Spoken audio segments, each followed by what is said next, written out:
السلام علیکم ورحمۃ اللہ وبرکاتہ. الحمد للہ رب العالمین والعاقبۃ للمتقین والصلاة والسلام علی اشرف الانبیاء والمرسلین نبینا محمد وعلی آلہ واصحابہ اجمعین. اما بعد. رمضان کا آخری عشرہ آتا ہے تو ہم دیکھتے ہیں کہ خود اس مسجد میں 5 تاخراتوں کا اہتمام ہوتا ہے. لوگ یہ سمجھ جاتے ہیں کہ 5 تاخراتیں گزار لینے سے رمضان کے آخری پورے عشرے کا ثواب ملے گا. یہ صحیح نہیں ہے.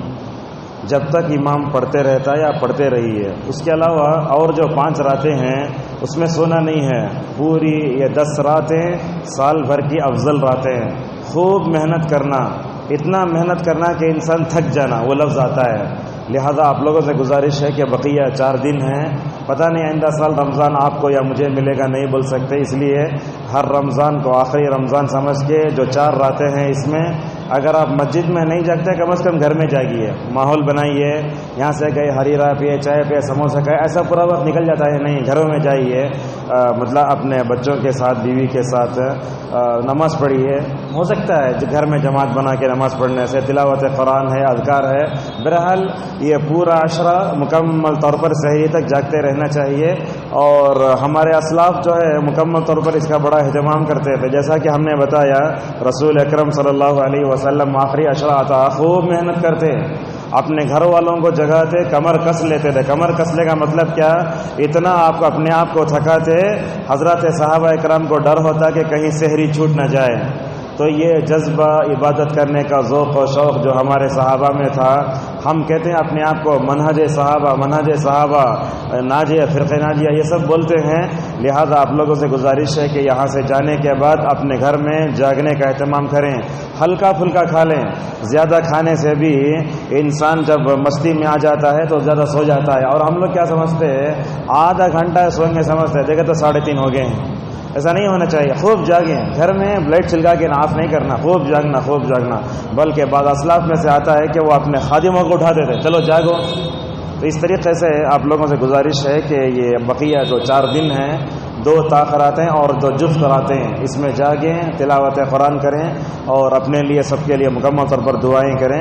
اللہ تعالی ہم سب کو رمضان کے جو بقیہ دن ہیں ان دنوں میں زیادہ عبادت کرنے کی توفیق عطا فرمائے.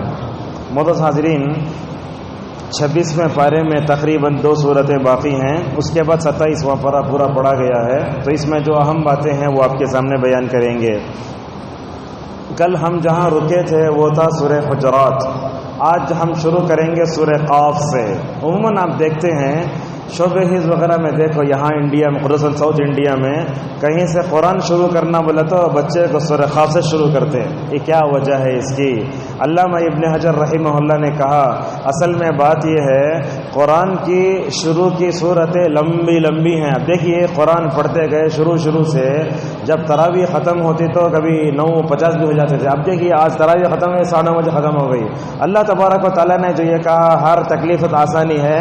شروع میں لمبی آیتیں, لمبی صورتیں, جیسے قرآن ختم ہوتا جاتا ہے ماشاءاللہ چھوٹی صورتیں. یہ اللہ تبارک و تعالیٰ کی تربیت کرنے کا ایک انداز ہے.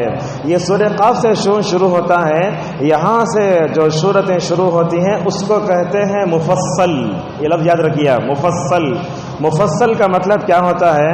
علامہ ابن حجر رحمہ اللہ نے کہا وَسُمِّيَ مُفَصَّلًا لِكَثْرَةِ الْفَصْلِ بَيْنَ سُوَرِهِ بِالْبَسْمَلَةِ عَلَى الصَّحِيحِ. کہا کہ مفصل کہنے کا مطلب یہ ہے سورہ قاف کے بعد دیکھیں گے چھوٹی صورتیں, ہر صورت کے بعد بسم اللہ آتا ہے. یہ فصل, دونوں صورتوں کے درمیان بیچ میں بسم اللہ بار آتا نا, اسی لیے اس کو مفصل کہتے ہیں.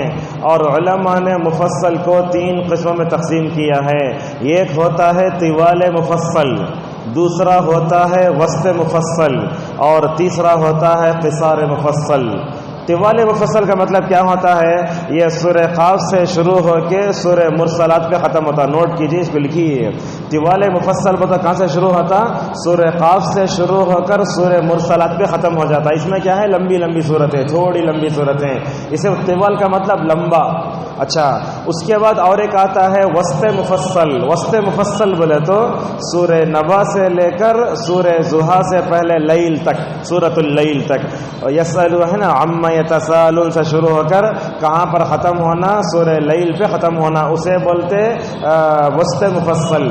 اور اس کے بعد بولتے قصار مفصل. قصار مفصل کا مطلب یہ ہے سورہ ضحیٰ سے لے کر ناس تک چھوٹی چھوٹی صورتیں. لہذا یہ تقسیم ہم جو ہے صحابہ کے اندر بھی دیکھتے ہیں. خود نبی کریم صلی اللہ علیہ وسلم کے زمانے میں یہ اصطلاح موجود تھی، جیسا کہ علامہ البانی نے کئی احادیث میں اس کی طرف اشارہ کیا ہے. معزز حاضرین، قاف، یہ قاف کیا ہے؟ حروف مقطعات میں سے ہے. نون ہے، صاد ہے، قاف ہے.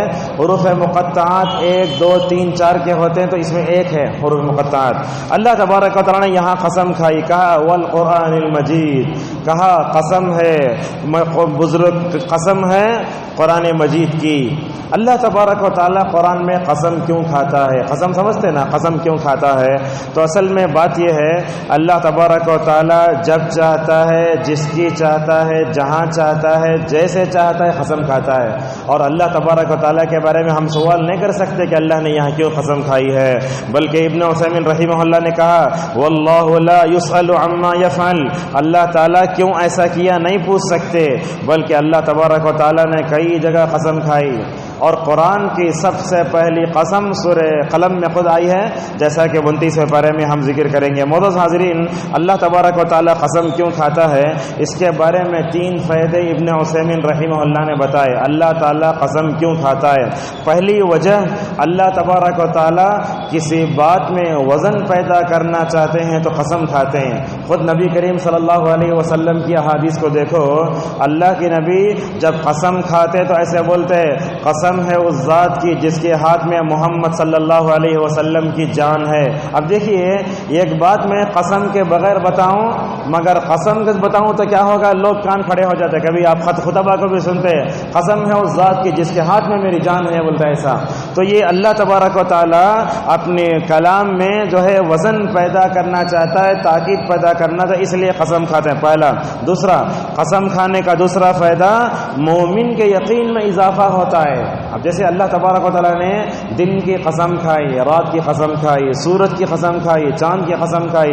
کیوں قسم کھائی؟ یہ بتانے کے لیے کہ یہ اللہ تعالیٰ کی مخلوق ہے، اور جب بندہ قسم سنتا ہے تو اس کے ایمان میں اضافہ ہو جاتا ہے. 2 ہوئی. نمبر 3، قسم کھانے کا تیسرا فائدہ یہ ہے اللہ تبارک و تعالیٰ جہاں قسم کھاتا ہے اس چیز کی اہمیت کو بتانا چاہتا ہے. اللہ تبارک و تعالیٰ نے یہاں قرآن کی قسم کھائی. قرآن کی قسم کھانے کا مطلب یہ ہوا کہ قرآن اللہ تبارک و تعالیٰ کا بڑا عظمت والا، برکت والا کلام ہے. معزز حاضرین، ام ہشام بنت حارثہ بن نعمان رضی اللہ عنہ کہتی ہیں ما حفظت قوف الا من فی رسول اللہ صلی اللہ علیہ وسلم یکتب بها کل جمعہ. دیکھو یہاں بھی خواتین ہیں، درس چلتا ہے، خطبہ ہوتا ہے، تو ایسی ایسی باتیں ملتی ہیں کہ خواتین ادھر ادھر حلقہ بنا کے بیٹھ جاتی ہیں، کچھ لوگ کھاتے رہتے ہیں. ایسا نہیں ہونا چاہیے. جب درس ہو رہا ہو، خطبہ ہو رہا ہو، اور کوئی اہم بات ہو رہی ہو تو پوری توجہ سے مکمل طور پر سننا چاہیے مرد و خواتین کو. نبی کریم صلی اللہ علیہ وسلم کے زمانے میں ام ہشام بنت حارثہ بن نعمان رضی اللہ عنہ کیا کہتی ہیں، میں نے رسول اللہ صلی اللہ علیہ وسلم سے سورہ قاف سنی. دیکھو اللہ کے نبی ہر جمعہ میں تقریباً خطبہ جمعہ میں کیا کرتے، سورہ قاف پڑھتے تھے. اتنا قاف پڑھتے تھے. ام ہشام بنت حارثہ بن نعمان کہتی ہیں رسول اکرم صلی اللہ علیہ وسلم کو یہ سورہ قاف پڑھتے ہوئے پورا میں نے زبانی یاد کر لیا تھا. ماشاءاللہ اس زمانے کی حرص دیکھو، توجہ دیکھو، یادداشت دیکھو کیسی تھی. سورہ قاف سن کر پورا یاد کر لیا. ایسا ہونا چاہیے. معزز حاضرین، علامہ البانی رحمہ اللہ ان احادیث کو نقل کرنے کے بعد کہتے دیکھیے اللہ کے نبی سورہ قاف کو پڑھتے تھے جمعہ کے خطبے میں. اس کا 2 مطلب ہوا. ایک مطلب یہ ہوا خطبے میں اگر ہم نصیحت کریں تو اللہ تبارک و تعالیٰ کی کتاب کا حوالہ ہونا. بعض خطبہ کو آپ دیکھیں گے خطبہ دیتے ہیں تو حدیث ذکر کرتے، قرآن آیت ذکر نہیں کرتے. بعض خطبہ ایسے ہوتے ہیں قرآن کی آیتیں فل ذکر کرتے، حدیث ذکر نہیں کرتے. یہ دونوں جو ہے منہج غلط ہیں. آپ کا خطبہ اگر قرآن سے خالی ہو تو خطبہ صحیح نہیں. آپ کے خطبے میں قرآن کی آیت ہونا، اور شروع میں بھی ہونا، بیچ میں بھی ہونا، ہر جگہ قرآن کی آیت ہونا، اور ویسے مل جاتا ہے. اور خطبے میں احادیث بھی ہونا چاہیے. تو ہمیں خطبے میں آیتیں پڑھنا چاہیے اور آیتیں پڑھ کے لوگوں کو سمجھانا چاہیے. اور اسی طریقے سے دوسری بات یہ کہی کہ سورہ قاف بھی پڑھ سکتے ہیں، لیکن علامہ نووی رحمہ اللہ نے کہا نبی کریم صلی اللہ علیہ وسلم جمعہ کے خطبے میں سورہ قاف پڑھتے. کبھی ایسا ہوتا آپ کے صحابہ پورا عربی نہ سمجھتے تھے، اسی لیے کبھی ایسے بھی ہوتا تھا سورہ قاف پڑھ کے خطبہ ختم. عرب کے خطبے میں دیکھیں گے، آپ عرب کے خطبے میں دیکھیں گے پورا خطبہ میں سمجھتا ہوں حرم کا 10 سے 11 منٹ تک ختم ہو جاتا. اس میں اتنی آیتیں ہوتی ہیں، اگر وہ خطبہ اگر انڈیا میں تو 4 خطبے دے سکتے ہیں ماشاءاللہ. عربی زبان کمال یہ ہے. اور یہ ہیں صالح حسینی حفظہ اللہ، بہت بڑے عالم دین، کبار علماء میں سے ہیں. ان کے زندگی کا خطبہ اگر آپ نوٹ کریں گے آج تک ماشاءاللہ 9 منٹ سے بڑھ کے خطبہ نہیں دیا ماشاءاللہ. ایسا 9 منٹ بس. حالانکہ پہلا خطبہ دوسرا خطبہ دعا ملا کر وہ ایسا خطبہ مکمل طور پر مختصر اور جامع ہونا چاہیے. ابن عثیمین رحمہ اللہ نے کہا خطبہ مختصر ہونا چاہیے ہمیشہ. کتنا ہونا؟ سورہ قاف پڑھنے کے لیے کتنا وقت لگتا؟ اگر بولے تو کم از کم 10 منٹ شروع کا خطبہ پڑھنے کے لیے، اور ایک 5 منٹ، اور دوسرا خطبہ پڑھنے کے لیے ایک 10 منٹ. سمجھو نا 25 سے 30 منٹ تک کا خطبہ صحیح ہے. لیکن کبھی کبھی کسی چیز کی وضاحت کرتے ہوئے اگر 35 منٹ 45 منٹ ہو جاتا ہے تو کوئی حرج نہیں ہے، مگر خطبے کو 1 گھنٹے کے اوپر لے جانا یہ رسول اکرم صلی اللہ علیہ وسلم کی سنت کے بالکل برخلاف ہے. ہمارے پاس ہوتا ہے کہ حرم میں دیکھیں گے آپ، آج کل دیکھیں رمضان میں عشاء کی نماز کتنا شارٹ پڑھاتے ہیں. پہلی رکعت میں سورہ کوثر، دوسرا رکعت میں سورہ اخلاص، پورا حرم بھر کو ہے. یہ لوگوں کے لیے آسانی پیدا کرنا چاہیے. اور خطبہ بھی کتنا مختصر ہوتا. خطبے کے بعد بھی جمعہ کی نماز میں یہاں اعلیٰ غاشیہ جمعہ منافقن پڑھ کے ہم لوگ عادت ڈالیے اور لوگوں کو نہیں پڑھے تو بے چینی شروع ہو جاتی ہے. وہاں دیکھیے حرم وغیرہ میں سورہ فلق سورہ ناس، خلاص ختم نماز. تو اس طریقے سے کبھی کبھی خطبہ لمبا ہو جاتا ہے، کوئی حرج نہیں، مگر خطبہ کو چاہیے کہ پوری تیاری کے ساتھ آئیں اور کم از کم 45 منٹ کے اندر اپنی بات کو سمجھنے کی کوشش کریں. اور 1 گھنٹے سے بڑھ کے خطبہ دینا میں سمجھتا ہوں یہ صحیح نہیں. اور ایک بات بھی آپ کو بتاتے ہیں، یہ جمعہ کے دن یہ نیچے بیٹھ کر وعظ کرنا اور ممبر پر چڑھ کر اس کے بعد عربی خطبہ دینا یہ بھی صحیح نہیں ہے. جمعہ میں آئے گا ذکر وہ، اس لیے کہ رسول اکرم صلی اللہ علیہ وسلم نے اپنے زمانے میں جو کچھ بولا ہے جمعہ کے دن ممبر سے بولا ہے. اللہ نے سورہ جمعہ کے آخری میں کیا کہا؟ وَتَرَكُوكَ قَائِمًا. اللہ میں ابن کثیر یہاں کہتے ہیں اے محمد صلی اللہ علیہ وسلم آپ کو ممبر پر خطبہ دیتے ہوئے چھوڑ کر صحابہ باہر چلے گئے تھے، کسی وجہ سے آگے ذکر کریں گے تو وہاں نیچے بیٹھ کر جو ہے خطبہ دینے کا تصور نہیں آتا ہے. لہذا آپ دیکھیں گے اب یہاں میں بیٹھ کر تقریر کر رہا ہوں یا کوئی بھی عالم دین ہفتہ اتوار کو تقریر کرتے ہیں، لیکن یہ بات یاد رکھیں آپ ممبر پر چڑھنے میں جو زور آتا وہ دنیا کے کسی اسٹیج میں نہیں آتا. آپ 1 کروڑ کا اسٹیج بنا لو، 2 کروڑ کا اسٹیج بنا لو، کتنا بھی خرچہ کر لو، پیسہ نہیں. جمعہ میں وہ ممبر میں اللہ نے جو زور رکھا ہے وہ زور کہیں بھی نہیں آتا. اگر آپ یہ دیکھنا چاہتے ہیں تو علماء کے پروگرام کو سن کے دیکھو. اسٹیٹس بناتا کاٹ کے بیچ میں کیسا جوش و ولولہ ہوتا ہے، وہاں کھڑے ہو کر کیسے جذبات ہے خطیب. معزز حاضرین، نبی کریم صلی اللہ علیہ وسلم جمعہ اور عید کے موقع پر سورہ قاف پڑھا کرتے تھے. عمر ابن خطاب رضی اللہ عنہ نے ابو واقد اللیثی سے سوال کیا ما کان یقرأ بہ رسول اللہ صلی اللہ علیہ وسلم فی الاضحیٰ والفطر. اللہ کے نبی عید کی نماز میں کیا سورے پڑھتے تھے؟ کہا ابو واقد اللیثی رضی اللہ عنہ نے کان یقرأ فیہما بقاف والقرآن المجید اور اس کے بعد کہا اس میں سورہ اللہ کے نبی صلی اللہ علیہ وسلم پہلی رکعت میں سورہ قاف پڑھتے، دوسری رکعت میں سورہ قمر پڑھتے تھے. مسلم کی روایت ہے 891. اب یہ جمعہ میں عیدین میں اللہ کے نہیں پڑھتے تھے یہ سورہ قاف، جمعہ میں پڑھ رہے ہیں، جمعہ کی نماز میں عید کی نمازیں پڑھ رہے ہیں. یہ کیا وجہ ہے؟ اس کے 2 وجوہات بتائی علماء نے. ایک وجہ تو یہ ہے یہ رسول اکرم صلی اللہ علیہ وسلم کی سنت ہے، اس لیے پڑھنا چاہیے. دوسری وجہ یہ ہے علامہ ابن کثیر رحمہ اللہ نے کہا جمعہ کے موقع پر سورہ قاف اس لیے پڑھتے اور عیدین کے موقع پر قاف اور قمر کیوں پڑھتے؟ اس لیے کہ ان دونوں صورتوں میں قیامت کا ذکر ہے. جب ہم جمعہ میں جمع ہوتے ہیں یہ مجمع ہمیں قیامت کی آخرت کی یاد دلاتا ہے. عید میں جب جمع ہوتے ہیں وہ عید کا میدان ہمیں حشر کے میدان کو یاد دلاتا ہے. بہرحال صورتحال ہر جمعہ آخرت کی تجدید، ہر عید ہمارے لیے آخرت کی فکر کو یاد دلاتی ہے۔ بندے کو یہ بتایا گیا کہ بندہ کتنا خوش کیوں نہ ہو جائے مگر وہ آخرت کو کبھی فراموش نہیں کرنا چاہیے۔ معزز حاضرین، لیکن یہ پڑھنا مستحب ہے، کبھی قاف، کبھی قمر، کبھی اعلیٰ، کبھی غاشیہ۔ بعض علماء تو ماشاءاللہ سورہ قاف پورا، سورہ قمر پورا پڑھا کرتے تھے، اگر کبھی موقع ملے تو اس پر بھی عمل کیا جا سکتا ہے۔ معزز حاضرین، اللہ کے نبی صلی اللہ علیہ وسلم نے ان مفصل کے بارے میں کیا فرمایا؟ کہا توریت کی جگہ اللہ نے 7 لمبی سورتیں دیں، انجیل کی جگہ اللہ نے 200 آیتیں دیں، اور یہ مفصل میری امت کی خصوصیت ہے، لہذا اللہ تبارک و تعالیٰ نے اس صورت میں کئی باتیں بتائیں۔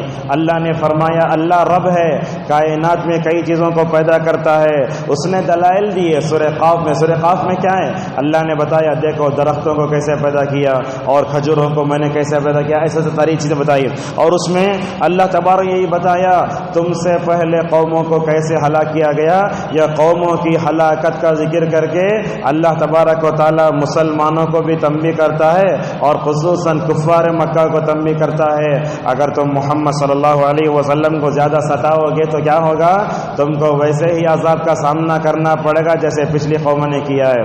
یہ غلطی کی اصلاح ہے ہم جو کرنے جا رہے ہیں۔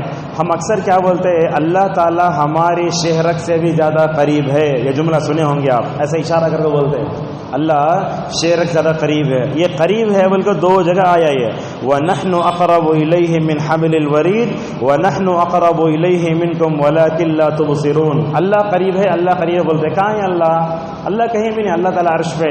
تو آیت کا معنی کیا ہوا، اصلاح کر لیجئے، اللہ تعالیٰ ہمارے شہرت سے قریب نہیں ہے۔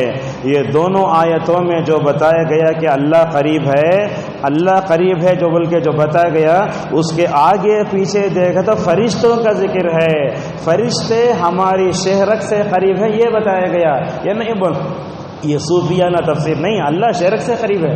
اور ایک لفظ یہی بولتے ہمارے بول چال کی زبان میں، اللہ کو حاضر و ناظر جان کر یہ بات بولتا ہوں، یہ الفاظ بھی استعمال مت کرو۔ اللہ کو حاضر ناظر کیا اللہ تعالیٰ ہر جگہ ہے؟ نہیں ہے نا، ایسا نہیں بول سکتے۔ ایسا بول سکتے اللہ کو گواہ بنا کر بولی آؤ، لیکن اللہ کو حاضر و ناظر، اللہ تعالیٰ کو حاضر بولے تو اس کا مطلب یہ ہے کہ اللہ تعالیٰ کے ہر جگہ حاضر ہونے کا عقیدہ آتا ہے، اس لیے علماء نے مکمل طور پر اس سے منع فرمایا ہے۔ اللہ نے یہ بھی بتایا کہ ہم جو بھی زبان سے بات کرتے ہیں وہ فوراً فرشتے نوٹ کر لیتے ہیں۔ کیسے؟ اللہ کے نبی صلی اللہ علیہ وسلم نے فرمایا دائیں طرف جو فرشتہ بیٹھتا ہے وہ نیکیاں لکھتا ہے، اور بائیں طرف جو فرشتہ ہوتا ہے وہ برائیاں لکھتا ہے۔ ایک حدیث ہے جس کو علامہ البانی پہلے صحیح قرار دیا، بعد میں ضعیف قرار دے دیے، اگر کسی کے ذہن میں ہو تو اس کی بھی تصحیح کر لیجئے۔ آپ صلی اللہ علیہ وسلم نے فرمایا اللہ تعالیٰ برائی لکھنے والے فرشتے کو حکم دیتا ہے، برائی لکھنے والے فرشتے کو حکم دیتا ہے۔ کیا حکم دیتا ہے؟ بندہ برائی کر کے اگر 6 گھنٹے تک اگر وہ توبہ اگر کر لیتا ہے تو برائی نہیں لکھنا، اگر 6 گھنٹے گزر گئے تو برائی لکھ ڈالنا۔ یہ روایت جو ہے علامہ البانی پہلے صحیح قرار دیا، بعد میں ضعیف ہو گئی، لہٰذا یہ مت سمجھو کوئی بھی برائی کر کے 6 گھنٹے تک فرشتہ نہیں لکھتا اس کے بعد لکھتا، بلکہ مت سمجھو لکھ لیتا ہے، وہ برائی 1 لکھتا ہے، مگر نیکی 1 کرے تو 10 لکھتا ہے ماشاءاللہ۔ یہ اصل میں، اور ان فرشتوں کو اللہ تبارک و تعالیٰ نے بڑا امانت دار بنایا ہے، ذرہ بڑھائیں گے بھی نہیں، ذرا کم بھی نہیں کریں گے ماشاءاللہ۔ لہٰذا اسی واسطہ، اور ایک بات بھی ہے وہ بتا دیتے ہیں، ہمیں بولتے یہاں کرامن ہے یا کاتبین ہے، یہ بھی صحیح نہیں ہے۔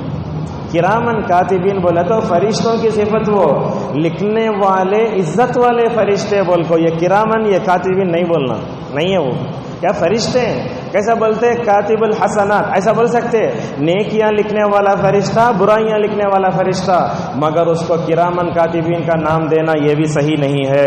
اسی طریقے سے اللہ تبارک و تعالیٰ نے اس صورت میں یہ بھی بتایا موت کے وقت انسان کی کیا حالت ہوتی ہے۔ ہم میں سے ہر ایک کو اپنے حسن خاتمہ کی فکر بھی کرنا چاہیے۔ حسن خاتمہ کیا بولے تو اچھی حالت میں موت ہونا، یہ انبیاء بھی ایسے ہی کرتے تھے۔ حضرت یوسف علیہ السلام کو مصر کی بادشاہت مل گئی، اس کے بعد بھی کیا کہتے ہیں توفنی مسلمن والحقنی بالصالحین، اے اللہ تو مجھے اسلام کی حالت میں وفات دے اور نیک لوگوں کے ساتھ تو مجھے اٹھا۔ ایک مفسر ہیں جن کا نام ہے علامہ رشید رضا مصری رحمہ اللہ، ان کے بارے میں آتا ہے وہ تفسیر لکھتے لکھتے اس آیت پر پہنچے، ماشاءاللہ انتقال ہو گیا۔ دیکھو اللہ تعالیٰ کیسی کیسی موت دیتا ہے، اس آیت پر پہنچے ماشاءاللہ انتقال ہو گیا۔ لہذا بعض لوگ ایسے بھی ہوتے ہیں، سمجھ جاتے ہیں سجدے میں میرے تو اچھی موت سمجھتے ہیں، ٹھیک ہے اچھی موت ہو سکتی ہے، مگر انہیں اس سے پہلے اچھے کام کر کے رہنا۔ برا کر رہا ہے، گٹکے کھا رہا ہے، یہ لٹکا رہا ہے، داڑھی کاٹ رہا ہے، ٹخنے کے نیچے کپڑے پہن رہا ہے، اگر وہ سجدے میں مر گیا تو اچھی موت نہیں ہے، وہ پوری زندگی عمل صالح رہنا، تب چل کر بولیں گے اچھی موت ہو سکتی ہے۔ پوری زندگی برے کام کرزل کو جا کے موت مر گئے تو ایسا نہیں ہے۔ لہذا ہم میں سے ہر ایک کو حسن خاتمہ کے بارے میں فکر بھی کرنا چاہیے۔ محترم حاضرین، اللہ تبارک و تعالیٰ نے اس کے بارے میں یہ بات بھی کہا، جہنم قیامت کے دن بات بھی کرے گی، جیسا کہ فرمایا حل من مزید، اللہ تعالیٰ سے کہے گی میرے اندر ابھی جگہ ہے، ابھی جگہ ہے۔ اور روایتوں میں آتا ہے اللہ تبارک و تعالیٰ جب اپنے پیر کو جہنم پہ رکھے گا، ایسے ہی آتا ہے جہنم، وہ پیر کیسا ہے نہیں معلوم، اللہ تعالیٰ اپنے پیر کو جہنم پر رکھے گا، جہنم بھڑکے گی، کیسے بھڑکے گی؟ تکاد تمیز من الغیظ، پھٹے گی وہ، اور اس کی آواز اور سانس لینے کی آواز بہت دور دور تک سنائی دے گی۔ لہذا یہ جہنم بڑی خطرناک ہے۔ نبی کریم صلی اللہ علیہ وسلم نے جبرائیل سے پوچھا، اے جبرائیل میکائیل نے ہنسنا کیوں بند کر دیا ہے؟ اللہ کے نبی نے جبرائیل سے پوچھا، اے جبرائیل میکائیل کیوں ہنس نہیں رہے؟ تو کیا بولے جبرائیل، اے محمد صلی اللہ علیہ وسلم، اللہ تعالیٰ نے جہنم کو پیدا کرنے کے بعد میکائیل کو بھیجا، جاؤ جہنم دیکھ کر آؤ، جب سے وہ جہنم دیکھ کر آئے ہنسنا بند کر دیے۔ اس لیے اللہ نے کیا کہا، فَلْيَضْحَكُوا قَلِيلًا وَلْيَبْكُوا كَثِيرًا، انسان کو زیادہ رونا کم ہنسنا چاہیے۔ اگر ہم زیادہ ہنستے ہیں اور کم روتے ہیں تو ہمارے دلوں میں پائے جانے والی سختی کی علامت ہے یہ۔ محترم حاضرین، اللہ تبارک و تعالیٰ اس کے بعد یہ بات بھی کہی، قیامت کے دن لوگ اپنے رب کو دیکھیں گے مومن، اور اسی طریقے سے اللہ نے 5 نمازوں کا تذکرہ بھی فرمایا، اور اس کے بعد کیا کہا، فذکر بالقرآن من یخاف وعید، کہا قرآن کے ذریعے نصیحت کرو۔ علامہ قتادہ رحمہ اللہ اس آیت کو پڑھتے تو بولتے اے اللہ ہم لوگوں کو ان لوگوں میں سے بنا دے جو تیری وعید سے ڈرتے ہیں اور تیری ملاقات کی امید رکھتے ہیں، لہذا ہمیں قرآن کے ذریعے ہی ڈرانا چاہیے۔ محترم حاضرین، اس کے بعد الذاریات سورت شروع ہوئی۔ اللہ تبارک و تعالیٰ نے اس سورت کے شروع میں ہواؤں کی قسم کھائی ہے۔ ہوا کے بارے میں کچھ باتیں آپ کو بتاتے ہیں۔ ہوا اللہ کی بہت بڑی نعمت ہے اور اس کی قدرت کی ایک بہت بڑی نشانی ہے۔ عربی میں جملہ ہے لولا الہواء ما عاش انسان، اگر ہوا نہ ہو تو دنیا میں انسان جی نہیں سکتا۔ اگر کہیں لفٹ میں چلے جائیے، لفٹ بند ہو گیا تو کیسی پریشانی رہتی، ذرا اس سانس اور ہوا کی اہمیت کو جاننا چاہتے ہو تو کرونا پیشنٹ سے پوچھو، آکسیجن لیول کم ہوا تو کیا کیا پریشانی آتی ہے۔ ہوا آتی جاتی سانس اللہ کی بہت بڑی نعمت ہے۔ اگر اللہ تعالیٰ یہ ہوا نہ رکھتا دنیا میں کوئی سانس نہیں لگ سکتے تھے۔ آپ کو بتاتے ہیں ہمارے گھروں میں بیت الخلاء بناتے، وہ بیت الخلاء بنا کر اگر اس کا وینٹیلیٹر نہیں رکھے تو اس کے اندر بانس آ جاتی۔ دیکھیے ہوا آتی جاتی ہے، اسی لیے ماشاءاللہ کیا ہوتی ہے، اس میں بدبو نہیں رہتی ہے۔ وہ گھر جس میں ہوا نہیں کھیلتی ان گھروں میں بدبو رہتی ہے۔ معزز حاضرین، اللہ تبارک و تعالیٰ نے ہواؤں کو پیدا کیا اور یہ ہوائیں اللہ تعالیٰ کے ارادے، اس کی قدرت اور اس کے اشارے سے چلتی ہیں۔ یہ ہوائیں رحمت بھی ہیں زحمت بھی ہیں۔ کیسے رحمت؟ دیکھیں گے آپ بنگلور کی طرف سے بادل آئے، بیچ بیچ میں آپ آ رہے تھے، بس 1 منٹ میں آپ بلاری کو پہنچے بھی نہیں، بیچ میں بارش شروع ہوگی۔ یہ کیسا ہوتا ہے؟ اللہ تعالیٰ ہواؤں کو بھیجتا ہے، ہوائیں مائکرو سیکنڈ میں وہ کام کرتی ہیں جو ہم کبھی بھی نہیں کر سکتے۔ ہوائیں بادلوں کو پھیلاتی ہیں۔ ہواؤں کا فائدہ اور کیا، دیکھیے یہ پہاڑوں پہ جو درخت اگتے ہیں کیسے اگتے ہیں، یہ ہوا میں جب مطلب ہوائیں چلتی ہیں تو درختوں کے اندر سے بیج نکل کر جا کے پڑ کے ہوتے ہیں، اور اسی طریقے سے آپ دیکھیں گے ہواؤں کی وجہ سے اللہ تبارک و تعالیٰ بادلوں کو بھیجتا ہے۔ اگر یہ ہوا نہ ہوتی کوئی کشتی اور جہاز سمندر میں نہیں چل سکتا۔ آپ دیکھیے کیسے پرانے زمانے میں پردہ بنتے تھے، اگر یہ ہوا نہ ہو کبھی ہوا زور سے آتی، اب سمجھیے کشتی کو ادھر جانا ہے مگر ہوا ایسے رہتی تو کیسے کشتی کیسے جاتی، ایسا جا کے ایسا آتی۔ یہ سب ہواؤں کی مکمل طور پر جو ہے چیزیں بتائی گئی ہیں۔ اور یاد رکھیے ہوا کب چلتی ہے تو کبھی بھی اس کو گالی نہیں دینا چاہیے، اور خصوصاً یہاں خواتین بھی ہیں، کپڑے ڈالنے جاتے اسے کلپ یا چمٹا نہیں لگاتے. اگر وہ اڑیا تو بولتے ہیں دلندر ہوا کیسے چلتی ہے دیکھو. نہیں بولنا چاہیے. اور ہوا کو گالی دینا گناہ کبیرہ ہے, معمولی نہیں ہے. ہنس کر ٹالنے کی بات نہیں ہے. ہوا کو گالی نہیں دینا چاہیے. اور اسی طریقے سے ہماری خواتین یہ شادی کے وقت میک اپ کر کے نکلتی ہیں, اگر بارش آ کے ہوا سے بولا تو پورا بارش غارت کر دلی میرے میک اپ گلے دیتے نہیں ہونا چاہیے. اللہ کے نبی صلی اللہ علیہ وسلم نے فرمایا لا تسبوا الريح, کہا ہوا کو گالی مت دو, فإنها مأمورة, اللہ کے حکم سے چلتی ہے وہ. ہوا چلی تو آپ کیا کرنا, اپنے آپ کو سنبھالنا, ہوا کو گالی نہیں دینا. اور ہوا چلی تو کیا دعا پڑھنا, نبی کریم صلی اللہ علیہ وسلم نے یہ بھی بتایا, کیا کہا, اللہم انی اسألک خیرها وخیر ما ارسلت به واعوذ بک من شرها وشر ما ارسلت به. کیا دعا کا مطلب ہے, اے اللہ اس ہوا میں جو خیر ہے وہ پوچھتا ہوں, اور اس میں جو شر ہے اس سے مکمل طور پر مجھے بچا لے. تو یہ ہوائیں اللہ کی بہت بڑی نعمت ہیں. اگر یہ چلتی ہیں تو انسان کو بڑا فائدہ ہوتا ہے, مگر یہ ہوائیں کبھی عذاب کے طور پر بھی چلتی ہیں. دیکھا ہوگا آپ نے اللہ تبارک و تعالیٰ نے قوم عاد و ثمود کو کیسے ہلاک کیا. غزوہ خندق میں کیسے ہوائیں چلے تو پورے ٹینٹاں کو ڈھلک بھاگے. تو ہوا کبھی زحمت بھی بنتی ہے. اور عائشہ رضی اللہ عنہ کہتی ہیں کہ نبی کریم صلی اللہ علیہ وسلم جب بھی تیز ہوا چلتی تو آپ کے چہرے کا رنگ بدل جاتا تھا. کیوں بدلتا, اللہ کی نبی سمجھتے کہیں یہ میری امت کے لیے عذاب نہ ہو. جب تک بارش نہ ہوتی رسول صلی اللہ علیہ وسلم ادھر ادھر گھومتے رہتے.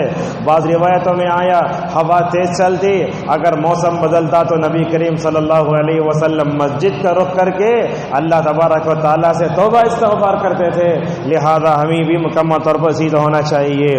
اور ہوا جب چل رہی ہے ایسے وقت میں گاڑی چلانے میں انسان کو احتیاط برتنا چاہیے. ہم لوگ ہوائیں سب چلتی ہیں تو خوب تیز بھاگتے ہیں, کیسے کیسے حالت پہ چاہتے ہیں. اب ہوا اللہ کی قدرت ہے, اگر آپ تیز جائیں گے لڑک بھی سکتے, کوئی ٹن آپ کے سر کو بھی مکمل طرف کٹ بھی کر سکتا ہے. ایسے بہت سے واقعات پیش آئیں. لہذا جب طوفان آتا ہے تو مچھروں کو بول دیا جاتا سمندر میں جا کے مچھلیاں نہیں پکڑنا, یہ اللہ کی قدرت کا مقابلہ نہیں کر سکتے یہ. لہذا ہوا کے بارے میں اور کئی باتیں ہیں. اور ہوا کیسے چلتی, دیکھیے علامہ قرطبی رحمہ اللہ نے ہوا کی 15 قسمیں بتائی ہیں. دیکھیے ایک ہوا چلتی ہے مشرق سے مغرب کی طرف, اور ایک ہے مغرب سے مشرق کی طرف, یہ 2 ہو گئی. اور ایک دیکھیے شمال سے جنوب, جنوب سے شمال, ہو گئی 4. اور اسی طریقے سے بعض ہوائیں ایسی ہوتی ہیں ایسے ستون کی طرح ایسے اوپر جاتی ہیں, اور بعض ہوائیں پتہ نہیں کتنی قسمیں بتائی ہیں. اور نبی کریم صلی اللہ علیہ وسلم نے فرمایا غزوہ خندق میں جس ہوا کے ذریعے میری جو ہے مطلب مدد کی گئی اس کو کہا صبا. یہ ایک ہوا کا نام ہے صبا, نصرت بالصبا. اور غزوہ خندق میں جس ہوا کے ذریعے قوم جو ہے مشرکین کو ہلاک کیا گیا اس ہوا کا نام نبی کریم صلی اللہ علیہ وسلم نے فرمایا دبور ہے. اور یہ ہوا ماشاءاللہ جب عطر پر سے گزرتی ہے تو خوشبو کو پھیلاتی ہے, جب پھولوں کے جو ہے باغ سے گزرتی ہے تو پوری. اور اللہ تبارک و تعالیٰ نے ہمارے ناک میں مطلب سونگنے کا جو جذبہ رکھا نا, وہ دیکھیے آپ کیسا, ایک آدمی لگا لے فوراً خوشبو آتی ہے. تو ان ہواؤں کے ذریعے ماشاءاللہ خوشبو بھی پھیلتی ہے اور بعض جگہ بدبو بھی پھیلتی ہے خوشبو جو ہوا کی وجہ سے. اس کے بعد اللہ تبارک و تعالیٰ نے یہ فرمایا یہ ہواؤں کی قدرت ہمارے ہاتھ میں ہے, تو آخرت کو ثابت کرنا مقصود ہے. اللہ نے اس کے بعد بیان فرمایا کہ متقی کون ہے. اس کے بعد اللہ نے بیان فرمایا کہ حضرت ابراہیم علیہ السلام بڑے مہمان نواز تھے. اللہ نے فرمایا حضرت ابراہیم مہمان نواز تھے. کیا مہمان نواز تھے؟ ابراہیم کے پاس اسحاق کی خوشخبری دینے کے لیے فرشتے آئے تھے انسانی شکل میں. ایک طرف تو ان کو حضرت اسحاق کی خوشخبری دینا تھا, دوسری طرف قوم لوط کی تباہی کا فیصلہ لے کر بھی آئے تھے. وہاں آ کے اسحاق کی خوشخبری دینے جا رہے ہیں, سامنے سارا ان کی بیوی کھڑی ہیں. خوشخبری دی تو کیا پوچھتی معلوم, سارا میرے شوہر بڈھے ہو گئے ہیں اور میں بھی بانجھ ہوں, بچہ جننے کی صلاحیت نہیں ہے, اللہ تعالیٰ مجھے بچے کیسے دیتا. کون پوچھ رہے ہیں؟ حضرت ابراہیم علیہ السلام کی بیوی سارا. تو فرشتے کیا بولتے, اتعجبین من امر اللہ, اے سارا تمہیں اللہ تعالیٰ کے حکم اور اس کے معاملے پہ تعجب ہے کیا؟ ہمیں تمہیں بچہ دیں گے. اور دیکھیں آپ اللہ تعالیٰ نے بچوں کے دینے میں نبیوں کو بڑا آزمایا. کبھی بیوی کے اندر نہیں، کبھی شوہر کے اندر، ایسا کر کے ماشاءاللہ اللہ تبارک و تعالیٰ نے بڑھاپے میں اولاد دی. اور ماشاءاللہ آج بھی بڑھاپے کے مرحلے میں بھی اولاد ہوتی. ہم لوگ کیا سمجھتے 50 ہو تو بچے نہیں ہوتے سمجھتے، عرب میں آج بھی ہوتے ماشاءاللہ. تو لہذا وہاں حضرت سارہ علیہ السلام خوش ہو گئیں. وہاں حضرت ابراہیم علیہ السلام نے کیا کیا، آنے کے بعد ان فرشتوں کو انسان سمجھ کر ان کے سامنے کھانا پیش کیا. کن کے سامنے؟ فرشتوں کے سامنے. وہ فرشتے بولے ہمیں نہیں کھاتے. فرشتوں کے بارے میں آپ کو معلوم ہے کھانے کی ضرورت نہیں ہوتی، ان کو پینے کی ضرورت بھی نہیں ہوتی، ان کی شادی بھی نہیں، بچے بھی نہیں. پتہ نہیں نورانی مخلوق کیسے زندہ رہتے ہیں نہیں معلوم، لیکن اتنا تو معلوم ہے کہ فرشتوں کو دل بھی ہوتے ہیں، جیسا کہ قرآن میں ذکر ہے اس کا. اور کھاؤ بلکہ آگے بڑھائے. انہوں کیا بھی کیوں نہیں کھاتے؟ تو یہاں علماء خود امام احمد رحمہ اللہ یہ بتاتے ہیں مہمان نوازی کرنا واجب ہے. اور امام احمد رحمہ اللہ اس حاصل کیا کرتے ہیں. اور ماشاءاللہ مہمان نوازی میں انبیاء علیہ الصلوۃ والسلام بہت آگے تھے. اور خصوصاً عرب قوم میں مہمان نوازی جیسی ہے نا کوئی دنیا میں کہیں بھی نہیں پا سکتے آپ. اگر کوئی آدمی کھا رہا ہے سمجھیے عرب میں، آپ اس کے سامنے سے ایک نوالا کھائے بغیر ہرگز نہیں جا سکتے. بولتے اللہ تعالیٰ تمہارا رزق یہاں رکھا ہے کھانا تمہیں. اور اللہ کے نبی صلی اللہ علیہ وسلم نے مہمان نوازی کو اچھے اخلاق بتاتے ہوئے کیا فرمایا؟ کہا من کان یؤمن باللہ والیوم الاخر فلیکرم ضیفہ. اللہ اور یوم آخرت پر ایمان رکھنے والے کو چاہیے کہ وہ مہمان کی عزت کرے. آج کیا ہوتا ہے، مہمان کو ہم نے زحمت سمجھ لیا ہے. اور انہوں بولتے تمہارے گھر کو آتوں بلکہ فون کر کے بھی آتے. آپ کیا کرتے اسے گھر میں نہیں ہوں میں، جھوٹ بولتے. حالانکہ اپنا کھانا بھی آپ کے لیے رحمت کا فرشتہ بن کر آ رہا ہے، اس کو بولنا نہیں چاہیے. اور بعض رشتہ دار اللہ تعالیٰ ان کی اصلاح فرمائے بولتے ہیں ہمارے گھر کا آنا کو تمہیں اس لیے کہ میری بیوی تمہیں آیا تو غصہ ہوتی. ایسا بھی کچھ گھر ہیں. لہذا مہمان نوازی نبیوں کی عادت ہے، رسول صلی اللہ علیہ وسلم کی عادت. دیکھیے عائشہ رضی اللہ عنہ کیا کہتی ہیں، ایک عورت 2 بچے کو لے کر نبی کریم صلی اللہ علیہ وسلم کے گھر کے پاس آئی. اچھا حضرت عائشہ نے دیکھا گھر میں 2 کھجور رکھے ہوئے ہیں.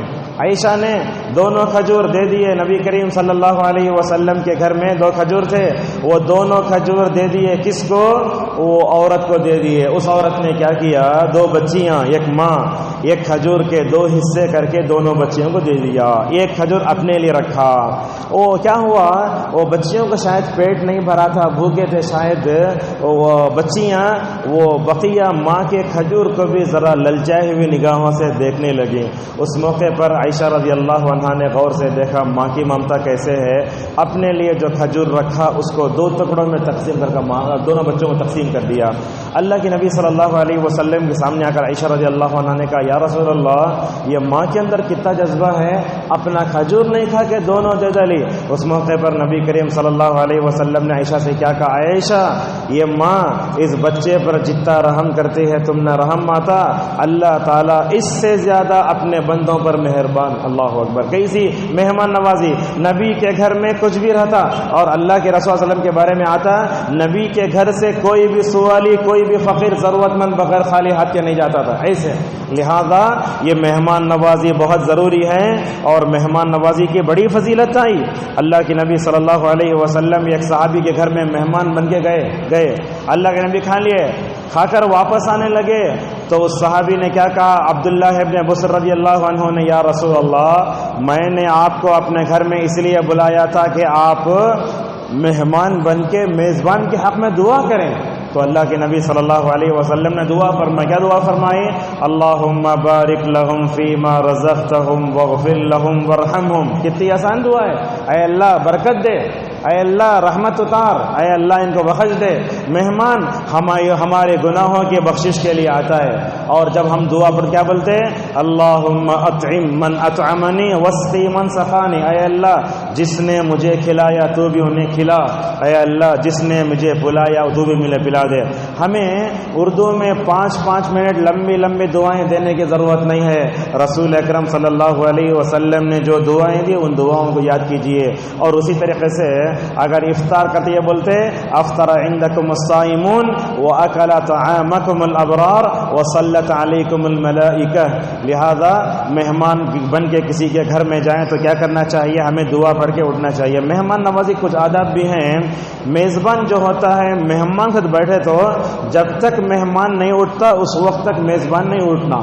اب سمجھیے مہمان کھا رہا ہے, ایک روٹی کھا کے اگر پلیٹ میں ہاتھ ڈالے تو کیا سمجھے گا انہیں میں زیادہ کھاتا ہوں سمجھتا. ایسا نہیں ہونا چاہیے. آپ اس وقت بیٹھیں جب تک وہ نہیں, اگر آپ کھا لیا بھی ہاتھ نہیں دھونا, ہاتھ سکر اگلے بیٹھ رہنا. کیوں؟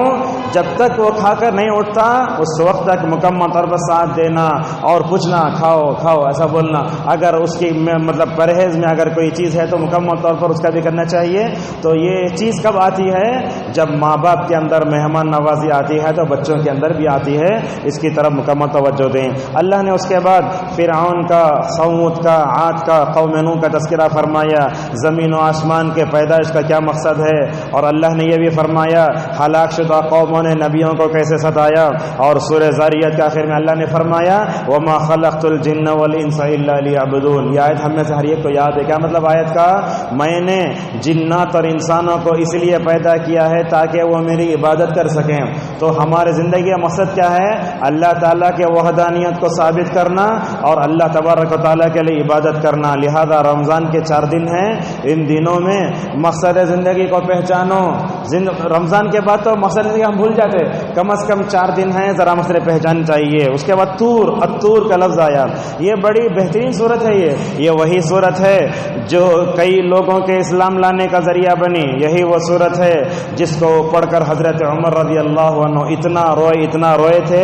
علامہ ابن القیم رحمہ اللہ ذکر کرتے ہیں کہ عمر اتنا روئے بیمار ہو گئے, یہاں تک کہ لوگ عیادت کرنے آ گئے. اور عائشہ رضی اللہ عنہا بھی اسی آیتوں کو پڑھ کر فمن اللہ علینا وقانا عذاب السموم پڑھ کر وہ مکمل طور پر رویا کرتی تھیں. ابن القیم رحمہ اللہ نے کہا اللہ تبارک و تعالیٰ نے اس سورت کے شروع میں 5 چیزوں کی قسم کھائی ہے. الطور کا مطلب وہ پہاڑ جس پر چڑھ کر حضرت موسیٰ علیہ السلام نے اللہ تبارک و تعالیٰ سے ہم کلامی کا شرف پایا تھا. اللہ نے کیا کہا؟ والتین والزیتون وطور سینین. یہاں جس کو وطور سینین کہا گیا ہے وہی والطور ہے. اس کے بعد کہا والطور وکتاب مستور فی رق منشور. اس سے کیا مراد ہے؟ لکھی ہوئی کتاب. اس بارے میں علماء نے کئی باتیں بتائی ہیں. بعض نے کہا کہ لوح محفوظ ہے جو اللہ کے پاس ہے. بعض نے کہا کہ اس سے مراد توریت ہے. بعض نے کہا قرآن. اس کے بعد البیت المعمور ایک ہے. بیت معمور کیا ہے؟ دنیا میں جہاں مطلب عبادت کرنے کی جگہ ہوتی ہے, بولتے آسمانوں میں فرشتوں کے لیے عبادت کرنے کی ایک جگہ ہے, اسے بولتے بیت معمور. معمور کا مطلب آباد گھر. اللہ کے نبی صلی اللہ علیہ وسلم جب معراج میں گئے اس کے بازو سے گزرے تو آپ صلی اللہ علیہ وسلم نے دیکھا ابراہیم علیہ السلام فرشتوں کے عبادت کرنے کا جو گھر ہے اس کو ٹیک لگائے بیٹھے ہیں, اسے بولتے بیت معمور. علامہ ابن حجر رحمہ اللہ نے کہا یہ فرشتوں کا جو گھر آسمان میں ہے وہ بھی مراد ہو سکتا ہے, یہاں کعبۃ اللہ بھی مراد ہو سکتا ہے. کعبۃ اللہ یعنی کعبۃ اللہ کیسے؟ آباد گھر. آپ بتائیے یہ مسجد نبوی اور مسجد حرام یہ دونوں ایسی مسجدیں ہیں جو کبھی خالی نہیں رہتی, ماشاءاللہ ہمیشہ آباد رہتی ہیں, وہ بھی مراد ہو سکتے بولتے. اس کے بعد اللہ تبارک و تعالیٰ نے آسمان کی قسم کھائی. آسمان کیا ہے؟ یہ فرشتے رہنے کی جگہ ہے, وہیں سے دن رات سال مہینے دن مکمل طور پر وہیں سے حساب ہوتا ہے. دیکھیے آسمان کو اللہ نے بنایا. آسمان میں اگر چاند نظر آیا تو ہمیں روزہ رکھے, اگر آسمان میں چاند نظر آیا تو ہم روزہ چھوڑتے بھی. یہ آسمان سے ہماری عبادتوں کو اللہ تبارک و تعالیٰ نے جوڑ کر رکھا ہے. اس کے بعد اللہ تبارک و تعالیٰ نے یہ بھی بتایا دیکھو متقی کون ہے, قیامت کے دن زمین و آسمان کا کیا حال ہوگا, زمین کو گھمایا جائے گا. اور دیکھیے اللہ نے کیا بتایا, اگر دیکھو ہم لوگ دنیا میں مل کر رہتے لیکن جب مرتے تو ایک ایک آدمی مرتا, الگ الگ ہو جاتے. تو اگر ہم جنت میں اپنے ماں باپ کے ساتھ بیوی بچوں کے ساتھ اگر مل کر رہنا چاہتے ہیں تو ہمیں ایمان اور عمل صالح پر توجہ دینا ہوگا. اگر ایمان ہے اور نیک عمل ہے، اللہ تعالیٰ جیسے دنیا میں آپ کو ملایا آخرت میں ملائے گا. آپ کی فیملی، آپ کی بیوی، آپ کے بچے سب مکمل طور پر مل کر رہیں گے، لیکن شرط یہ ہے ایمان بھی ہونا، عمل صالح بھی ہونا. اگر یہ ہو تو اللہ تبارک و تعالیٰ جنت میں بھی مکمل طور ملا سکتا ہے. اسی لیے اللہ کے نبی صلی اللہ علیہ وسلم نے کیا کہا؟ جس کا لمبا ہاتھ ہے وہ میرے سے ملے گی. کبھی بیٹی سے بولتے بیٹی فاطمہ جنت میں سب سے پہلے ملاقات کرنے والے تم ہو، لہذا کبھی جنت میں ایک ساتھ رہنے کی اللہ تبارک و تعالیٰ سے دعا بھی مکمل طور پر کرتے رہنا چاہیے. اللہ تعالیٰ نے یہ بتایا اللہ نے نبی کا دفاع کیسے کیا، کفار نے کیا کیا سوالات کیے، اور اللہ تعالیٰ نے اس صورت میں کیا پوچھا؟ اے معبودان باطلا، یہ جتنے کنکر ہوتے شنکر بولتے نا، ان تمام لوگوں کے بارے میں، معبودان باطلا کے بارے میں بتایا گیا ان کو پیدا کرنے والے کون ہیں. اب پتھر ہے اسے مطلب تراش کر کے مورتی بنایا گیا، یہ بنانے والے کون؟ یہ ایسے ہی پیدا ہو گیا یا اللہ تعالیٰ ان کو پیدا کرنے والا ہے؟ ایسا پوچھتا اللہ تعالیٰ. جبیر ابن مطعم رضی اللہ عنہ کہتے ہیں نبی کے پیچھے کھڑے ہو کر یہ آیت سنا تو میرا دل اننے لگا، اور بولتے کئی سال کے بعد یہی واقعہ نبی کے پیچھے قرآن سننے کا قبول اسلام کا ذریعہ بن گیا. لہذا ہمیں بھی ان آیتوں پر غور کر کے مکمل طور پر اپنی زندگی میں تبدیلی لانے کی کوشش کرنی چاہیے. اور اللہ نے یہ بھی کہا عبادت کرتے رہو، اور اللہ تعالیٰ نبی سے بار بار بولتا فَإِنَّكَ بِأَعْيُنِنَا، اللہ تعالیٰ یہ فرماتا ہے تم ہماری آنکھوں کے سامنے ہو. اللہ تعالیٰ کے کتنی آنکھیں ہیں اس بارے میں بعض جگہ ایک کا ذکر ہے، بعض جگہ کئی کا ذکر ہے.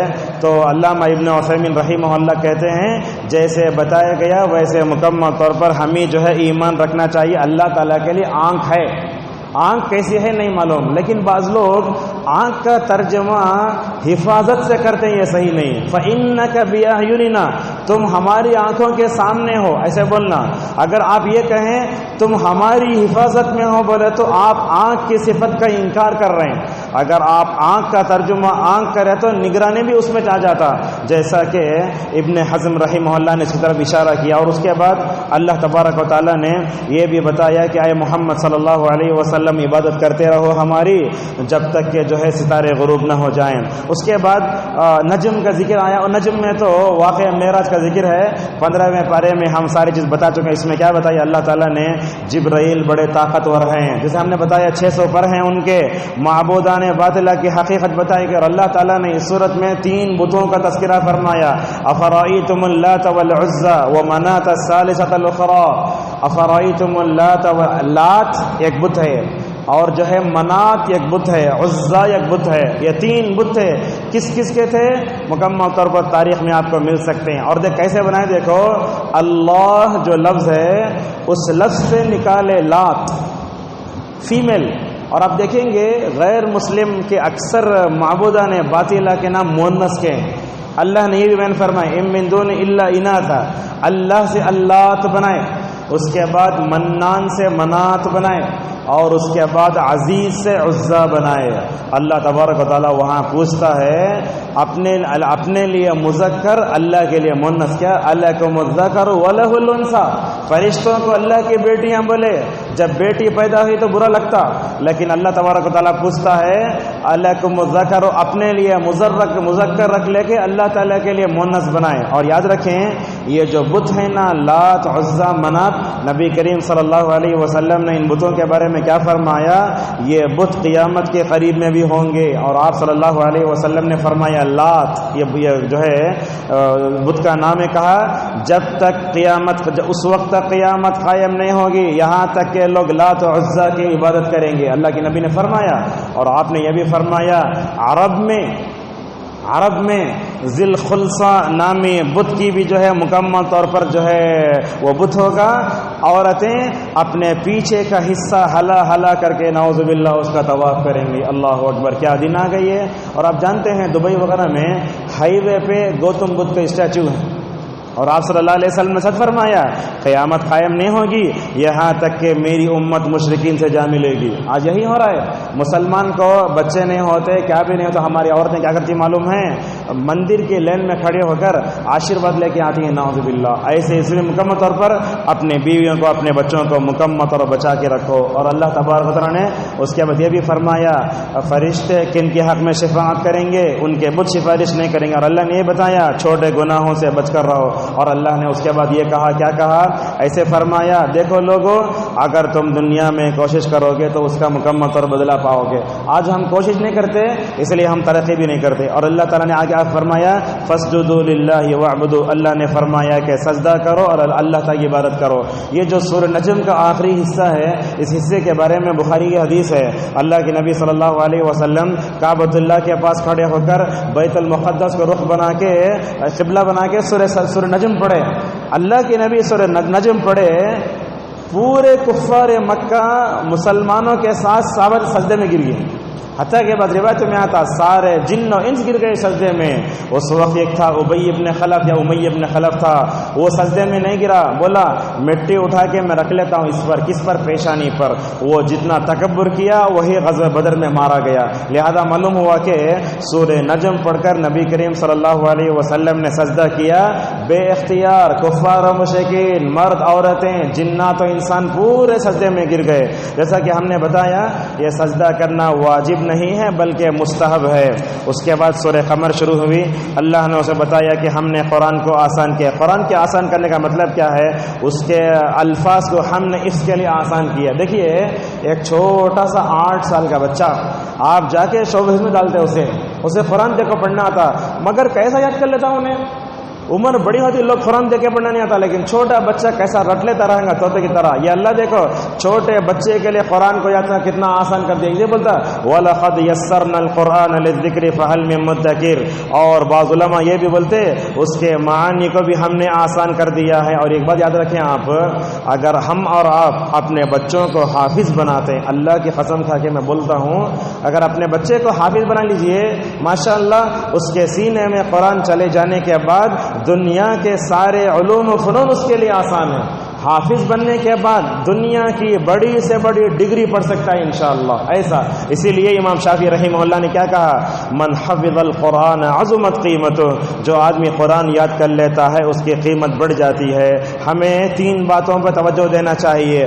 سب سے پہلے قرآن یاد کرنا۔ ہم لوگ کیا کرتے؟ 10 سورتیں یاد کر رہے تو اپڈیٹ نہیں، بس وہ لے کو زندگی پوری گزارتے۔ ہمارے گھروں میں نانی دادی سب ہوتی نا، ان کو قرآن یاد ہے، 10 سورتیں نہیں، آپ قرآن یاد دلاؤ، قرآن یاد کرنے کی سکھاؤ، ایک پہلا۔ دوسرا یہ ہے قرآن کو سمجھنا چاہیے۔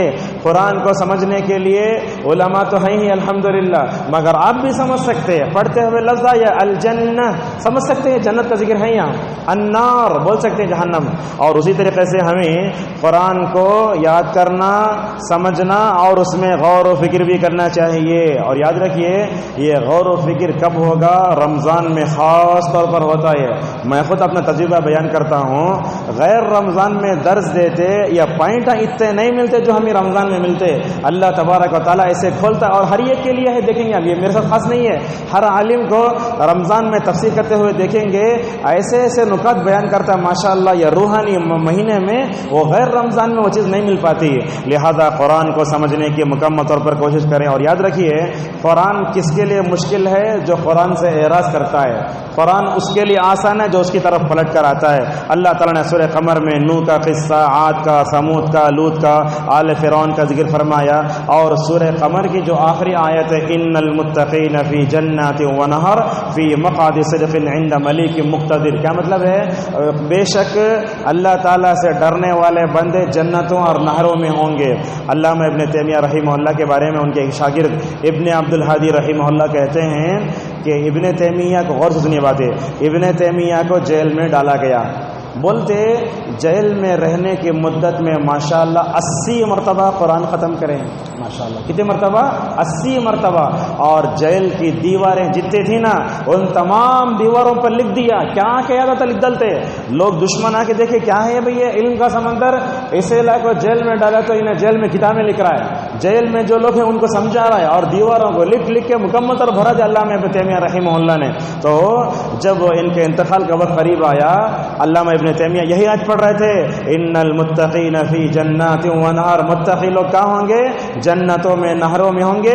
یہ آیت پڑھنا تھا, ماشاءاللہ اللہ تبارک و تعالیٰ کو پیارے ہو گئے. اس کے بعد الرحمن لفظ آیا. الرحمن ہمارے پاس بولتے یہ الرحمن جو ہے قرآن کی عرض ہے, یہ روایت صحیح نہیں ہے بلکہ جتنی روایتیں پورے ضعیف ہیں. اللہ تبارک و تعالیٰ نے کیا بیان فرمایا؟ الرحمن اللہ تعالیٰ ہے, اس نے انسان کو قرآن سکھایا اور بتایا کون سی چیزیں سجدہ کرتی ہیں.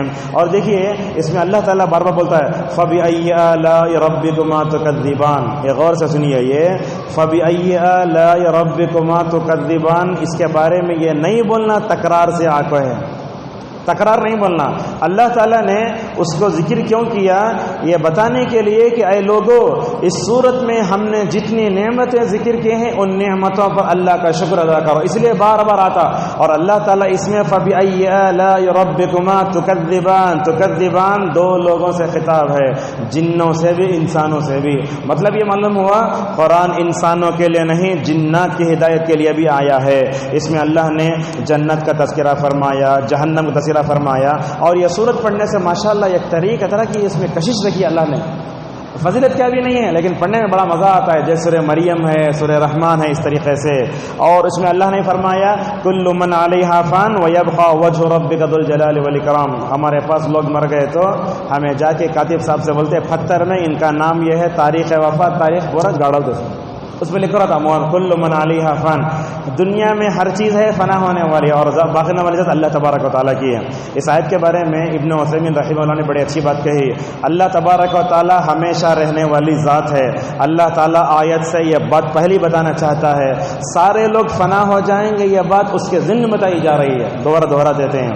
اللہ تعالیٰ نے یہ کہا کہ اللہ تعالیٰ جب باقی رہنے والی ہے, یہ بات بتانے کے لیے آیت لائی گئی ہے. دنیا میں جو لوگ ہیں سب کو فنا ہونا ہے, یہ آیت دوسرے نمبر بتائی جا رہی ہے, لہذا اس کی طرف بھی توجہ دیں. سورہ واقعہ کے بارے میں مشہور ہے, جو آدمی سورہ واقعہ پڑھتا کبھی اس کو فخر و فاقہ نہیں ہوگا. ابن مسعود رضی اللہ عنہ اپنے بیٹیوں کو یہ سورہ پڑھنے کا حکم دیتے تھے. اس روایت کو بھی علامہ البانی اور امام احمد, ابو حاتم وغیرہ نے ضعیف قرار دیا ہے.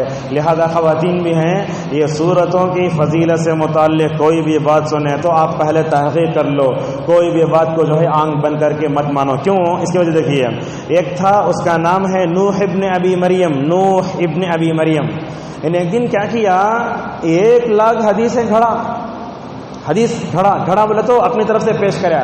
لوگ جب یہ پوچھے کیوں ایسا کام کرے تو کیا بولتا معلوم ہے انہیں؟ کیا ہے, لوگ ابو حنیفہ کی فقہ پڑھ رہے ہیں اور ساتھ میں سیرت پڑھ رہے ہیں, لوگ قرآن کی طرف آتے نہیں, تو اس کے سے کیا کریں, ہمیں اپنے طرف سے گھڑ کے پیش کریا. یہ سورہ پڑھے تو یہ ملتا, یہ 1,00,000 حدیث سے گھڑا ہو تو ذرا سمجھ جائیے کہاں ہوں گی وہ. اور بعض مفسرین کو عادت ہے جب بھی قرآن کی تفسیر کرتے ایک وہ فضیلت کی والی صورت لاتے, اس میں زمخشری رحمہ اللہ بھی ہیں, وہ جب بھی سر کرتے بل ذکر کرتے. تو لہذا قرآن کی صورتوں کی فضیلت سے متعلق صحیح حدیث سے کم ہیں, موضوع منگڑ گھڑی سے مکمل طور پر زیادہ ہیں. اللہ نے اس صورت میں بتایا قیامت کے دن لوگوں کی قسمیں کیا ہوں گی. ایک لوگ وہ ہوں گے جن کا نام عمل دائیں ہاتھ میں دیا جائے گا, ان کو کیسی نعمتیں دی جائیں گی. اللہ تبارک و تعالیٰ حور دے گا. حور کے بارے میں ایک بات بتا دیکھیے, دنیا میں اگر کوئی بیوی اپنے شوہر کو ستاتی, دنیا میں اگر کوئی بیوی اپنے شوہر کو ستاتی ہے, اس کو جنت میں ملنے والی حور وہاں سے آواز لگاتی ہے, دیکھ یہ اصل میں میرا ہے, انہیں وہاں سے آواز لگاتی ہے, اگر تو اسے زیادہ ستائے تو میں اپنے پاس جلدی بلا لیتا ہوں اسے. یہ روایت صحیح ہے, علامہ البانی رحمہ اللہ نے صحیح قرار دیا ہے. لہذا کسی بھی عورت کو اپنے شوہر زیادہ ستانا نہیں چاہیے. اور اللہ تبارک و تعالیٰ جنت میں کتنے حوریں دے گا اس بارے میں تو مشہور ہے. اللہ تعالیٰ ہر ایک کو 2 حوریں دے گا, لیکن شہید کو 70 حوریں دی جائیں گی. اور حور کیسی ہوگی؟ اللہ کے نبی صلی اللہ علیہ وسلم نے فرمایا اگر وہ خوبصورتی ایسی ہے اگر دنیا میں جھانکے تو جل جائے گی ایسے ہی. اور اللہ تبارک و تعالیٰ نے حور مردوں کو دیا. عورت کو یہ نہیں سوچنا چاہیے کہ مجھے کیا ملے گا، یہ سوال بار بار ہوتا ہے. کیوں؟ یہ اللہ تعالیٰ کا فیصلہ ہے، کچھ نہیں. اللہ تعالیٰ آپ کو جو چاہے دے گا، اور اللہ تبارک و تعالیٰ شادیاں کرائے گا، بچے بھی ہوں گے، لیکن حیض اور نفاس نہیں آئے گا. اس کی وضاحت اللہ تبارک نے کہا وَأَزْوَاجٌ مُطَهَّرَةٌ. اور اسی طریقے سے بائیں ہاتھ میں نامہ عمل دیا جائے گا، ایسے پانی پئیں گے جیسے پیاسا اونٹ پیتا ہے، ایسے بیان فرمایا. اور اس کے بعد اللہ تبارک نے قیامت کے آخری بتائی. اور اس کے بعد اللہ نے جو ہے سورہ حدید کے بارے میں بتایا. یہ کیا ہے؟ یسبح سبح. اس سے فرقان کے کئی صورتیں شروع ہوتی ہیں. اس میں سورہ حدید ہے، حشر، صف، جمعہ، تغابن، یہ 5 صورتیں مسبحات کہتے ہیں اس کو.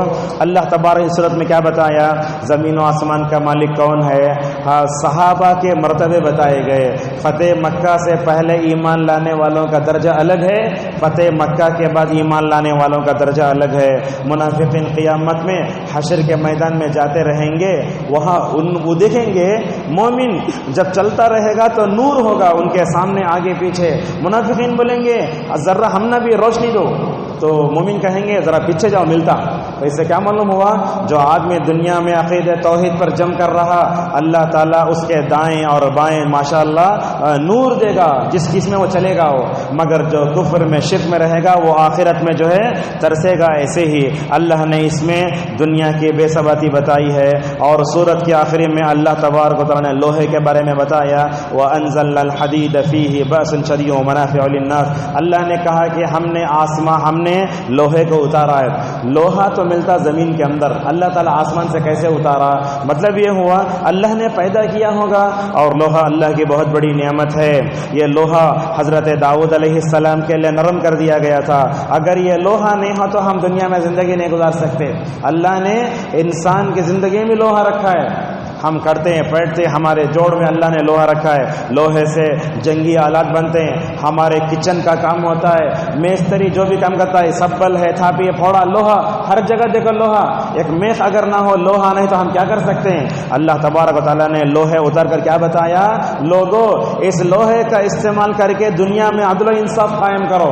آج کل کیا کر رہے ہیں لوگ؟ لوہے کا استعمال کر رہے ہیں، فلائٹ بنا رہے ہیں، جنگی آلات بنا کے لوہے کے ذریعے ایک دوسرے پر نعوذ باللہ ظلم کر رہے ہیں. دیکھو لوہے کا صحیح استعمال سیکھنا چاہتے ہو تو ذوالقرنین کو دیکھو. ذوالقرنین ایک بادشاہ نا، اللہ نے اس کو الہام کیا یاجوج ماجوج چاٹ کے دنیا کے قریب آ جا رہے ہیں. تو ذوالقرنین نے کیا کہا؟ یہ لوہا اور دوسرا تانبا لے کر ایک دیوار بنایا. وہ دیوار بنایا تو ماشاءاللہ وہ یاجوج ماجوج کے فتنے سے دنیا بچی ہوئی ہے. یہ دیکھیے لوہے کا استعمال کیسے کیا ذوالقرنین نے. تو بہرحال لوہا اللہ کی بہت بڑی نعمت ہے، اس پر ہمیں شکر ادا کرنا چاہیے. اگر لوہا ملتا ہے وہ اس سے جتنی چیزیں بناتی ہیں اس پر بھی شکر ادا کرنا چاہیے. ایک بات آخری میں ہے، یہ لوہا ہاتھ میں لے کے کبھی مذاق نہیں کرنا، بڑی اہم بات ہے یہ. اللہ کے نبی صلی اللہ علیہ وسلم نے کیا فرمایا؟ اگر تم اپنے ہاتھ میں لوہا لے کے اپنے بھائی کی طرف اشارہ کرو تو وہ ہم مسلمانوں میں سے نہیں ہے. کچھ لوگوں میں دیکھتے آپ چاقو لے کے مارتے بولتے ہیں، نہیں، لوہا لے کے کیا کرتا ہے انسان؟ لوہا ہاتھ میں لیا تو شیطان آتا اس کے پاس، چپکے مارتا، ایسا کرتا ہوتا کہ تو ہوا تھا اسے. لہذا لوہا لے کے، تلوار لے کے اپنے مومن بھائی کی طرف اشارہ بھی نہیں کرنا چاہیے، چاہے جائے کہ اس کو قتل کیا جائے. تو یہاں 27ویں پارے کی الحمدللہ تفسیر ختم ہوتی ہے. خلاصہ یہ ہے اللہ تبارک و تعالیٰ نے قرآن کی قسم کھائی اور اس کے بعد ہم نے کئی باتیں آپ کے سامنے بتائیں. جو خیر ہوا اللہ کی طرف سے ہوا، جو غلط بات اگر میں نے کوئی ہے تو شیطان اور میری اپنی کم علمی کا نتیجہ ہے. اللہ تبارک و تعالیٰ سے دعا ہے کہ اللہ تعالیٰ ہم سب کو جو صحیح باتیں آج سنے ہیں ان پر ہمیں عمل کا توفیق عطا فرمائے. اللہ تعالیٰ ہم سب کو اپنے بچوں کی صحیح تربیت کرنے توفیق عطا فرمائے. یہاں جو لوگ اعتکاف میں بیٹھے اللہ تعالیٰ ان کے اعتکاف کو قبول فرمائے. یہاں جو خواتین ازواج مطہرات اور نبی کریم صلی اللہ علیہ وسلم کو سنت کو زندہ کرنے آئی ہیں، اللہ تعالیٰ ان خواتین کے اعتکاف کا بھی قبول فرمائے. اللہ تعالیٰ ہم سب کو رمضان کے جو بقیہ دن ہیں ان دنوں کو غنیمت جان کے انفرادی عبادت کرنے کی توفیق عطا فرمائے. اور یاد رکھیے ان عبادتوں میں اگر ہم عبادت کرنا بولا تو عبادت کرنے کے لیے سب سے پہلے اللہ سے توفیق مانگنا. جب تک اللہ سے توفیق نہیں مانگتے کوئی بھی کام نہیں ہوگا. لہذا اللہ ہم سب کو نیک توفیق عطا فرمائے. وآخر دعوانا الحمدللہ رب العالمین.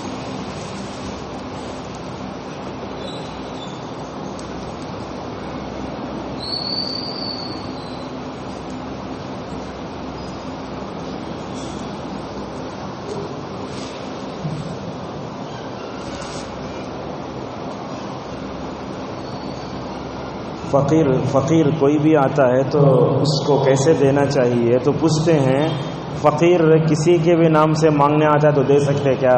تو سوال یہ ہے ہمارے پاس کبھی غیر مسلم بت وغیرہ کے واسطے گنیشا کے واسطے پیسے پوچھنے آتے تو ان کو نہیں دینا چاہیے، اس لیے کہ اللہ نے کیا کہا، نیکی کے کاموں میں ایک دوسرے کی مدد کرو، گناہ کے کام میں ایک دوسرے کی مدد نہیں کرنا چاہیے۔ اب جو لوگ تاجر حضرات ہوتے ہیں وہ کیا کریں، جہاں تک ہو سکے وہ بتا دیں دیکھو یہ غلط چیز ہے، اس غلط چیز میں ہم تمہارا ساتھ نہیں دے سکتے۔ ہمارے پاس کیا ہوتا ہے، وہ یونین ہے، پیسے دے دیں گے، ڈر کے پیسے دے دیں، نہیں دینا چاہیے ان سب معاملات میں۔